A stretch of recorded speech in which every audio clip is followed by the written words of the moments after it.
بسم اللہ الرحمن الرحیم۔ السلام علیکم ورحمۃ اللہ وبرکاتہ۔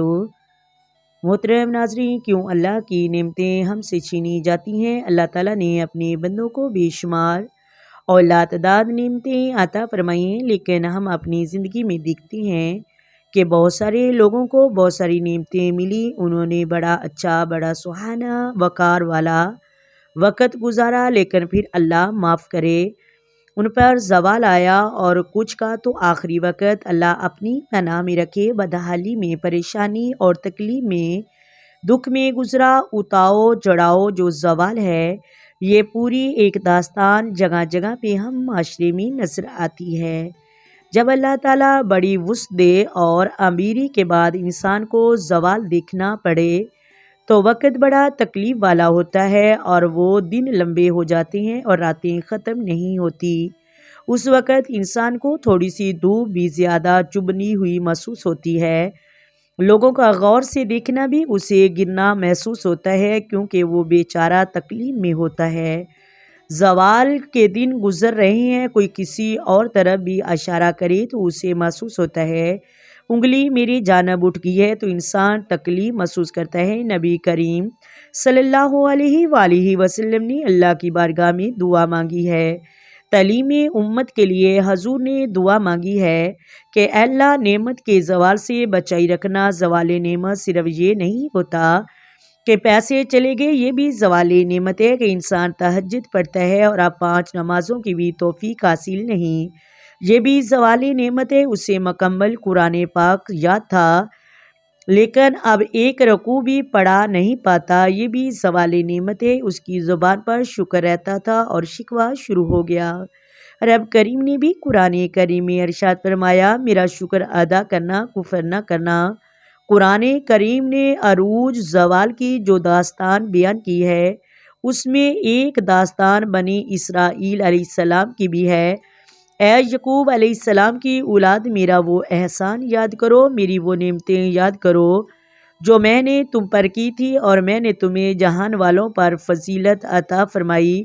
وہی قرآن مجید آگے جا کر کہتا ہے کہ جب میری نافرمانی کی دوری کی تو ہم نے ان پر ذلت اور مسکینی مقرر کر دی، کیونکہ انہوں نے کفران نعمت کیا ہے، اللہ کے فضل سے ملی ہوئی چیز کو اپنی ذاتی جگیر سمجھا ہے، مسلسل اللہ کے نبیوں کو ستایا ہے، اور یہ عروج زوال کی عجیب رنگوں دیکھو۔ دعا کریں کہ رب کریم جب عزت دے تو پھر ذلت سے بچائے، اللہ جب آسانی دے تو پھر وقت سے بچائے، نبی کریم جب رحمت کرے تو پھر اپنے عذاب سے بچائے، اللہ جب عطا کرے تو پھر اپنی ناراضگی سے بچائے۔ زوال نعمت بڑی تکلیف دہ ہوتی ہے، زوال نعمت بڑی آزمائش ہے، تو زوال نعمت ہوتا کیوں ہے؟ چند ایک باتیں میں آپ کے ساتھ بیان کرتی ہوں کہ انسان سے نعمتیں چھینی کیوں جاتی ہیں۔ سب سے پہلی بات تو یہ ہے کہ جب لوگ نعمت کی قدر نہیں کرتے تو نعمت رخصت ہو جاتی ہے، نعمت چلی جاتی ہے۔ یہ جس گھر سے ناراض ہو جائے لوٹ کر نہیں آتی، جب لوگ شکر نہیں کرتے تو نعمت چھن جاتی ہے۔ یہاں پر بھی ہے، جس مقام پر بھی آپ ہیں، آپ کی طبیعت شکر کے اندر ڈھلی ہونی چاہیے۔ کبھی نہ شکری نہ کریں، جو چیز ہے اس پر خدا کا شکر ادا کریں۔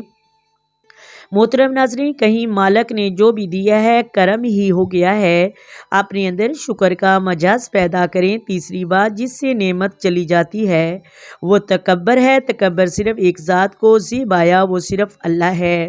سورہ حشر میں اللہ کا ایک صفاتی نام ہے، اس سے بڑا کوئی نہیں ہے۔ اپنے اندر عاجزی پیدا کریں۔ میری عزیزوں، یاد رکھنا، اللہ کی نعمت پر کبھی تکبر نہ کرنا۔ جب لوگ راہ خدا میں خرچ نہیں کرتے، غریب کا خیال نہیں رکھتے، تب زوال نعمت شروع ہو جاتی ہے اور اللہ کی نعمتیں چھن جاتی ہیں۔ زوال نعمت سے بچنے کے لیے تکبر، نہ شکری، نہ قدری سے بچیں۔ اپنے اندر شکر، عاجزی اور صبر لے کر آئے، نعمتیں محفوظ رہیں گی۔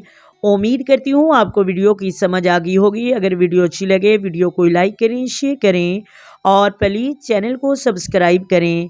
آئیں مل کر آقا دو عالم نور مجسم سرور کائنات صلی اللہ علیہ وآلہ وسلم کی ذات پر درود و سلام پڑھیں۔ الصلاۃ والسلام علیک یا سیدی یا رسول اللہ، الصلاۃ والسلام علیک یا سیدی یا نبی اللہ وعلی آلک و صحابک یا سیدی یا محمد رسول اللہ۔ محترم ناظرین، اللہ حافظ۔